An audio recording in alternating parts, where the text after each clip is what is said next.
Okay, class. So we are just going to do a real quick exercise right here to give you a preface for the Pathfinder palette and tools.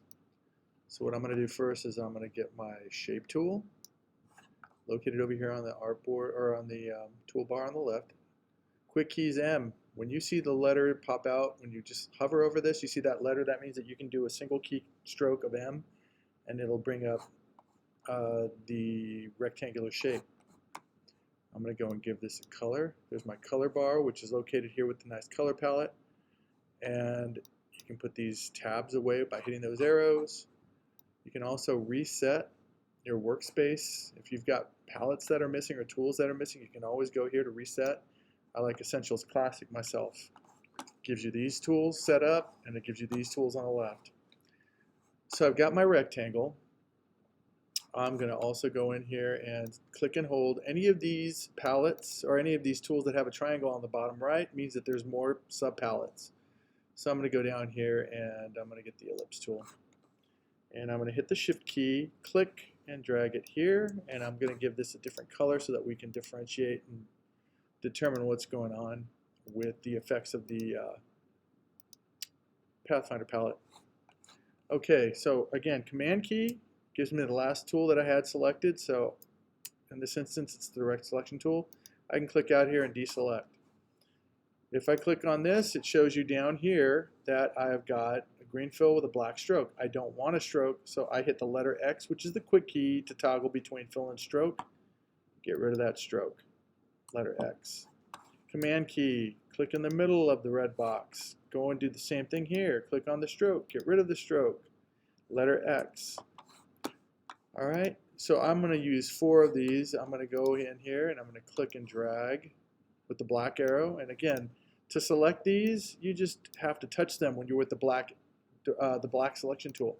If you were with direct selection tool, however, and you did this, you would be grabbing portions of the actual shapes, not the entirety.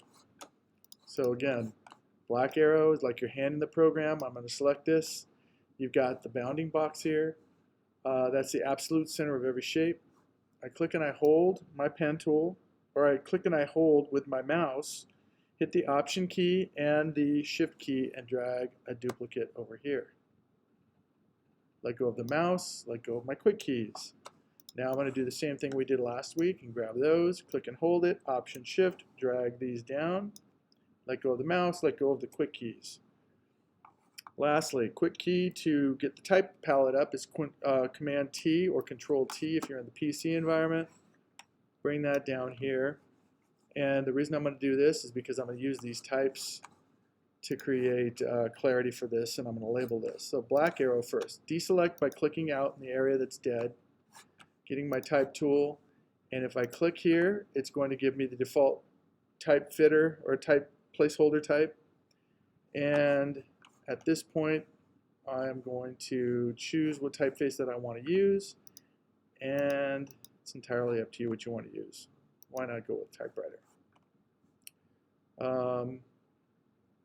Now I'm going to go up to Window, going down to Pathfinder, and whenever you go up to Window, this is where a lot of your subpalettes are located. They're all alphabetized. There's the Pathfinder tool. Grab this and move this down here, and I can get rid of this at this point.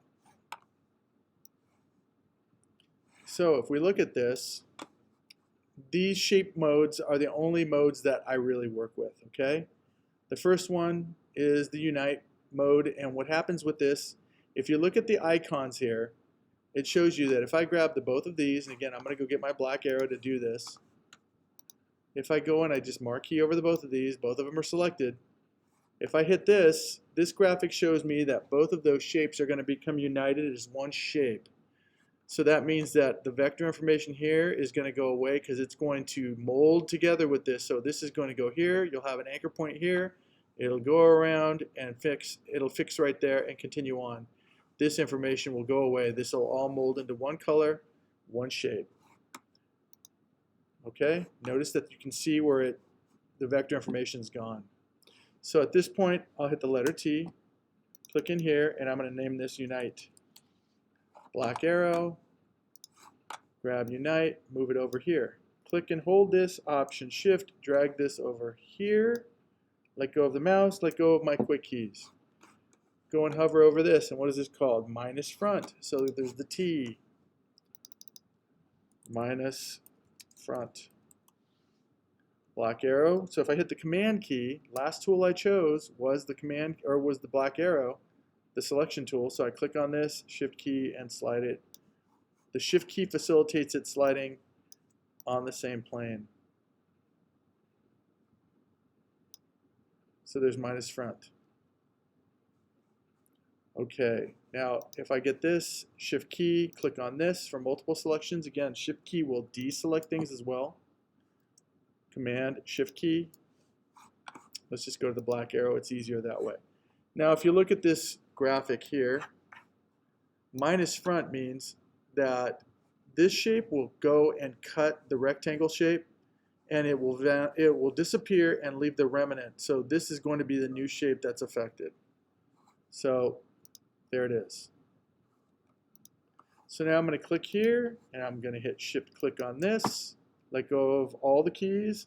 I am going to click on this, Option Shift, drag these two typefaces down here, and with the letter T, I'm going to go and change these up in a moment. This is this is intersect, and that's exclude. So let's go to intersect, black arrow, slide this over just a piece, select this, exclude, move that over here. So click on this with the black arrow, Shift click. Now if you look at this icon, what's going to happen? It shows you that the white is going to remain, the overlap will remain. So this is going to be the only thing left after this. And then we look at this, click, Shift click. The only thing going to be left, this is going to go away. These pieces will be left, and they'll both assume green as the color. So that's the Pathfinder tool. I use the shape modes up here. I rarely use these. In my life of working in vector, probably 20 years plus, I think I've used these 10 times. Okay? There are times where you can't figure out why these might not work in a complicated situation, so you start hitting these out of desperation. So beginning class, focus on these. These are 99% of the time. You're going to use these just about every day. And the next project that we're working on, drawing the cartoon character cat, it's going to rely on these heavily. So make sure that you practice this and that you fully understand the capacity for these tools. And you will be replicating this project right here and labeling it as such and uploading as a .ai file.